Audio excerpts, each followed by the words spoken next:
ఇప్పటి వరకు వచ్చిన హౌస్‌మేట్స్, ఫ్యామిలీ మెంబర్స్ అందరిలోనూ ఒక ఇమాన్యుయల్ తప్ప అందరూ వచ్చేసారు కాబట్టి, అందరిలోకు నన్నడిగితే భరణి డాటర్ నుంచి భరణికి అందిన ఇన్‌పుట్స్ చాలా మంచి ఇన్‌పుట్స్.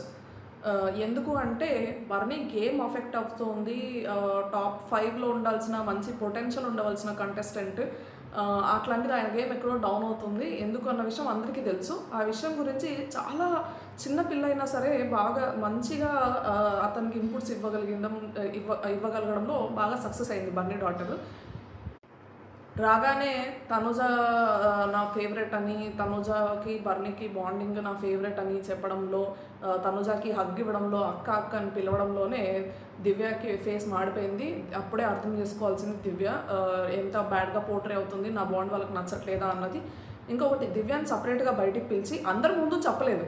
అది అందరి ముందు చెప్పుకుంటే మళ్ళీ దివ్య ఫీల్ అయి ఉండేది. అందుకని అందరి ముందు కాకుండా సపరేట్గా దివ్యని పిలిచి, మీరు బాగా చూసుకున్నారు మా నాన్నని, డాక్టరు ప్లస్ దివ్యకి ఇష్టం కాబట్టి బర్నీని, సో బాగా చూసుకున్నారు, మా నాన్నకి బాగా హెల్ప్ చేశారు, మా నాన్నని బాగా చూసుకున్నారు, మేము చాలా హ్యాపీగా ఫీల్ అయ్యాము ఒకరు బాగా చూసుకుంటున్నారని. కానీ ఇట్లా కమాండింగ్ నేచర్ అంతా తగ్గించండి మా నాన్న పైన అని చెప్పడింది. చాలా క్లియర్గా, చాలా కూల్గా, నీట్గా చెప్పింది ఆ అమ్మాయి. చాలా బాగా అనిపించింది చూసినప్పుడు. దివ్య కూడా ఇక్కడ హర్ట్ అవ్వకుండా ప్లస్ ఇండైరెక్ట్గా చాలా క్లియర్గా చెప్పింది. ఏ కూతురు ఊరుకుంటుందండి, ఏ కూతురికి ఏ భార్యకి ఏ తల్లికి ఉంటుంది అట్లా ఒక తన కొడుకుని వాళ్ళ నాన్నని వాళ్ళ భర్తని అలాగ కమాండ్ చేస్తూ ఉంటే ఆ అమ్మాయి, అందుకని అట్లా చెప్పింది అనుకుంటాను.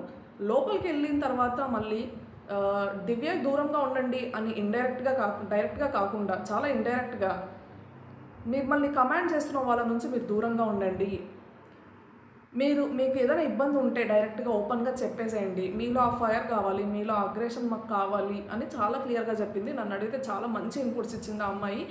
ఇవి యూటిలైజ్ చేసుకుని బర్నీ కనుక ఇవి ఫాలో అయితే ఖచ్చితంగా టాప్ 5లో ఉంటాడు అనిపిస్తుంది నాకు. దీని గురించి మీరేమంటారో కామెంట్ చేయండి.